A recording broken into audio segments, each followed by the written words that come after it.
पनवेलमध्ये भर पावसातही तिरंगा पदयात्रेला उत्स्फूर्त प्रतिसाद.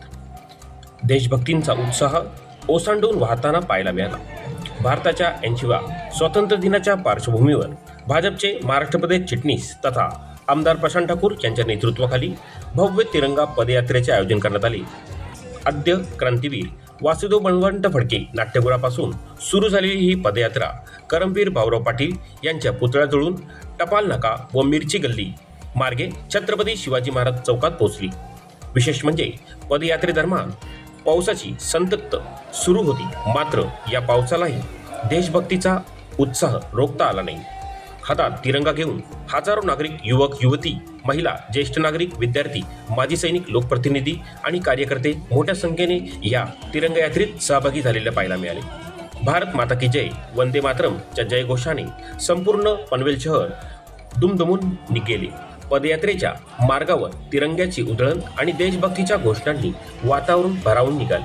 आमदार प्रशांत ठाकूर यांच्यासह या यात्रेमध्ये भाजप उत्तर रायगड जिल्हा अध्यक्ष अविनाश कोळी, महापौर नितीन पाटील, जिल्हा परिषद अध्यक्ष मंगेश वाकडीकर, उपमहापौर प्रमिला पाटील, सभागृह नेते ॲडव्होकेट प्रकाश भिणेदा, भाजपचे लोकप्रतिनिधी, सभापती, पदाधिकारी, कार्यकर्ते तसेच भाजप नेते प्रीतमदादा म्हात्रे व अन्य मान्यवर, सामाजिक संस्था, माजी लोकप्रतिनिधी, माजी सैनिक, अन्य विंगचे जिल्हाध्यक्ष, अध्यक्ष, भाजप नेते प्रीतमदादा म्हात्रे व नागरिक मोठ्या संख्येने उपस्थित होते. तिरंगा हा केवळ राष्ट्रध्वज नाही, तर तो भारताचा स्वाभिमान व एकता, अखंडतेचे प्रतीक असल्याचे या माध्यमातून अधोरेखित करण्यात आले.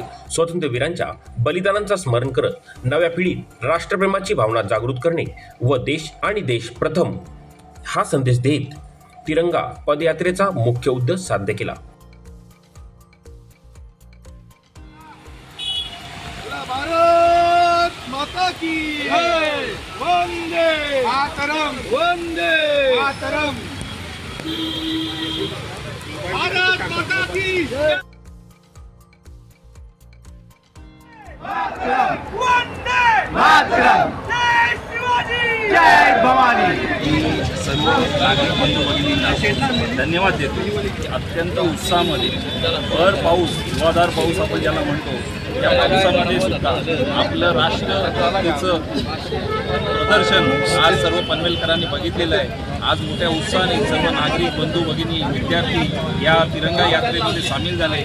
मी खरोखरच राष्ट्रप्रथम या भावनेला महत्त्व देणाऱ्या सर्व नागरिकांचे मनपूर्वक आभार मानतो. नरेंद्र मोदीजी यांच्या सूचनेनुसार देशभरामध्ये सर्वत्र आपल्या देशाच्या स्वातंत्र्याला 75 वर्ष पूर्ण झाल्यापासून सर्वत्र तिरंगा यात्रा दरवर्षी या 9 ऑगस्टपासून निघत असतात.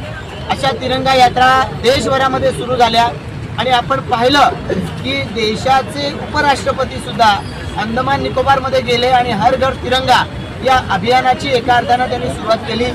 आपल्याला कल्पना आहे की देशाच्या स्वातंत्र्याला 75 वर्ष पूर्ण झाल्यानंतर या देशाच्या आपल्या राष्ट्रध्वजाच्या विषयीच्या काही नियमांमध्ये शिथिलता आणून 13 तारीख, 14 तारीख, 15 तारीख या 3 दिवस देशामध्ये घरामध्ये तिरंगा लावला जाऊ शकतो या पद्धतीचे बदल हे केलेले होते आणि त्याला अनुसरूनच आपण पाहतोय देशभरामध्ये घरोघर तिरंगा गेली काही वर्ष लागत असतात.